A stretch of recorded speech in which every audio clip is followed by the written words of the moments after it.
Histoire Le prince et le fakir. Il était une fois un roi qui n'avait pas d'enfant. Ce roi alla le déposer au croisement de 4 chemins, de sorte que quiconque passait devait l'enjamber. Finalement, un fakir arriva et dit au roi: « Homme, pourquoi es-tu allongé ici ?» Il répondit: « Fakir, 1000 hommes sont venus et sont passés. Toi aussi tu passes. » Mais le fakir dit: « Qui es-tu, mec ?» Le roi répondit: « Je suis un roi, fakir. Les biens et l'or ne me manquent pas, mais j'ai vécu longtemps et je n'ai pas d'enfant. Alors je suis venu ici et je me suis couché à la croisée des chemins.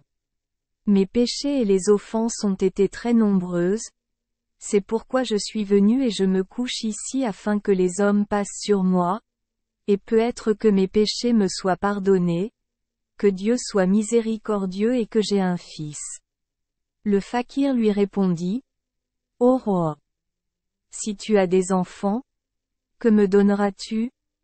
Tout ce que vous demandez, fakir, » répondit le roi. Le fakir dit: « Les biens et l'or ne me manquent pas, mais je dirai une prière pour toi, et tu auras 2 fils. L'un de ces fils sera le mien. » Puis il sortit 2 friandises et les tendit au roi, et dit: « Roi, prends ces 2 friandises et donne-les à tes femmes. Donne-les aux femmes que tu aimes le plus. » Le roi prit les friandises et les mit dans son sein. Alors le fakir dit: « Roi, dans 1 an je reviendrai, et des 2 fils qui te naîtront, l'un est le mien et l'autre le tien. » Le roi dit: « Eh bien, je suis d'accord. » Alors le fakir reprit son chemin, et le roi rentra chez lui et donna une friandise à chacune de ses 2 femmes. Après quelque temps, 2 fils naquirent au roi. Alors que fit le roi? Sinon placer ses 2 fils dans une salle souterraine qu'il avait construite en terre. Quelque temps passa, et un jour le fakir apparut et dit: « Roi, amène-moi ton fils. » Que fit le roi sinon amener 2 fils d'esclaves et les présenter au fakir. Pendant que le fakir était assis là, les fils du roi étaient assis en bas dans leur cave et mangeaient leur nourriture. Juste à ce moment-là, une fourmi affamée avait emporté un grain de riz de leur nourriture et l'accompagnait vers ses enfants. Une autre fourmi plus forte est arrivée et l'a attaqué afin d'obtenir ce grain de riz. La première fourmi dit: « Ô fourmi, pourquoi m'éloignes-tu ceci ? Je suis depuis longtemps boiteuse des pieds, et je n'ai qu'un grain et je le porte à mes enfants. Les fils du roi sont assis dans la cave en train de manger leur nourriture. Tu vas y chercher un grain. Pourquoi me prendrais-tu le mien ? » Là-dessus, la deuxième fourmi lâcha prise et ne vola pas la première, mais s'en alla vers l'endroit où les fils du roi mangeaient leur nourriture. En entendant cela, le fakir dit: « Roi, ce ne sont pas vos fils. Va amener ces enfants qui mangent leur nourriture dans la cave. » Alors le roi alla amener ses propres fils. Le fakir choisit le fils aîné, l'emmena et partit avec lui pour son voyage. Lorsqu'il rentra chez lui, il dit au fils du roi de sortir chercher du carburant. Alors le fils du roi sortit pour ramasser de la bouse de vache, et quand il en eut ramassé, il l'apporta. Alors le fakir regarda le fils du roi et posa une grande marmite et dit: « Viens par ici, mon élève. » Mais le fils du roi dit: « Maître d'abord, élève ensuite. » Le fakir lui dit de venir 1 fois, il le lui dit 2 fois, il le lui dit 3 fois, et à chaque fois le fils du roi répondit: « Maître d'abord, élève ensuite. » Alors le fakir se précipita sur le fils du roi, pensant l'attraper et le jeter dans la marmite. Il y avait environ 100 gallons d'huile dans ce chaudron, et le feu brûlait en dessous. Alors le fils du roi, soulevant le fakir, lui donna un coup sec et le jeta dans le chaudron, et il fut brûlé et devint une viande rôtie. Il aperçut alors une clé du fakir qui se trouvait là.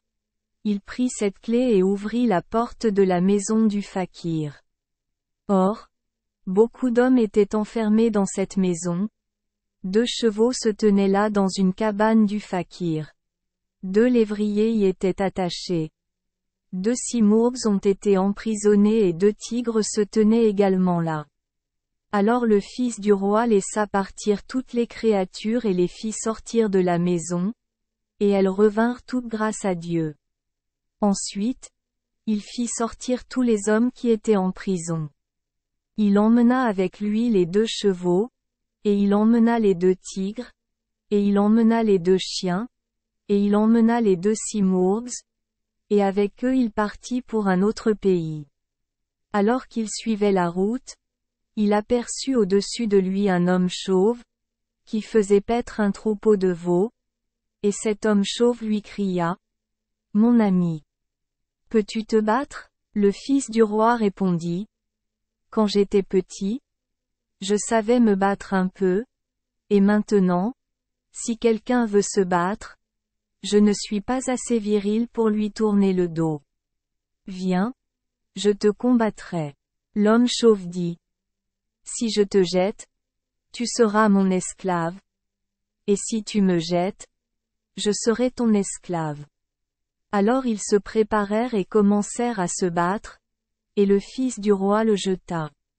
À ce propos, le fils du roi dit, « Je laisserai ici mes bêtes, mes simourbs, mes tigres, mes chiens et mes chevaux. Ils resteront tous ici pendant que j'irai en ville pour voir les sites touristiques. Je nomme le tigre pour garder mon propriété. Et tu es mon esclave. Toi aussi tu dois rester ici avec mes affaires. » Le fils du roi partit donc vers la ville pour voir les sites touristiques et arriva à une piscine. Il vit que c'était une piscine agréable et pensa qu'il s'y arrêterait pour s'y baigner, et ainsi il commença à se déshabiller. La fille du roi, qui était assise sur le toit du palais, vit ces marques royales et dit, « Cet homme est roi.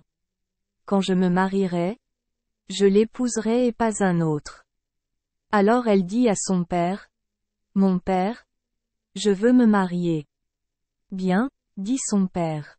Alors le roi fit une proclamation, « Que tous les hommes, grands et petits, soient présents aujourd'hui dans la salle d'audience, car la fille du roi va aujourd'hui prendre un mari. » Tous les hommes du pays se rassemblèrent, et le prince voyageur vint aussi, vêtu des habits du fakir, se disant, « Il faut que je voie cette cérémonie aujourd'hui. » Il entra et s'assit. La fille du roi sortit, s'assit sur le balcon et promena son regard sur toute l'assemblée.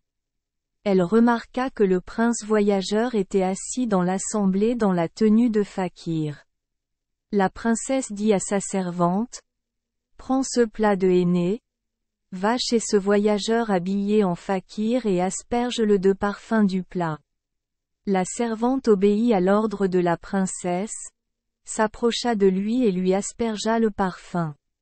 Alors les gens dirent, « L'esclave a commis une erreur. » Mais elle répondit, « L'esclave ne s'est pas trompé, c'est sa maîtresse qui s'est trompée. » Sur ce, le roi maria sa fille au fakir, qui n'était en réalité pas un fakir, mais un prince. Ce que le destin avait décrété s'accomplit dans ce pays, et ils se marièrent. Mais le roi de cette ville devint très triste dans son cœur, parce que, alors que tant de chefs et de nobles étaient assis là, sa fille n'en avait choisi aucun, mais avait choisi ce fakir, mais il gardait ses pensées cachées dans son cœur. Un jour, le prince voyageur dit, « Que tous les gendres du roi viennent avec moi aujourd'hui pour chasser. » Les gens disaient, « Quel est ce fakir pour qu'il aille à la chasse ? Cependant ils partirent tous pour la chasse et fixèrent leur rendez-vous à un certain étang. Le prince nouvellement marié alla voir ses tigres et dit à ses tigres et à ses chiens de tuer et d'amener un grand nombre de gazelles, de cerfs-porcs et de marcors. Instantanément, ils tuèrent et en ramenèrent un grand nombre. Puis, emportant avec lui ce butin de chasse, le prince se rendit à l'étang choisi comme lieu de rendez-vous. Les autres princes, gendres du roi de cette ville, s'y réunissaient également, mais ils n'avaient rapporté aucun gibier, et le nouveau prince avait apporté beaucoup. De là, ils retournèrent chez eux à la ville et allèrent chez le roi, leur beau-père, pour présenter leur gibier. Maintenant que King n'avait plus de fils. Alors le nouveau prince lui dit qu'en fait, lui aussi était un prince. Le roi, son beau-père, en fut très enchanté, lui prit la main et l'embrassa. Il l'assit seul et lui dit: Ô prince, je te remercie de ce que tu es venu ici et que tu sois devenu mon gendre. J'en suis très heureux et je te cède mon royaume. Merci les enfants des Esperluette Croisillon 39. Avoir écouté des contes de fées au jour Esperluette Croisillon 39. 8. Espérons que les histoires apporteront aux enfants des moments heureux et significatifs. Si vous aimez notre chaîne, veuillez appuyer sur le bouton S Esperluette Croisillon 39. Abonner, pour ne manquer aucune histoire intéressante. Je vous souhaite une bonne nuit de sommeil et de beaux rêves. Rendez-vous dans la prochaine histoire.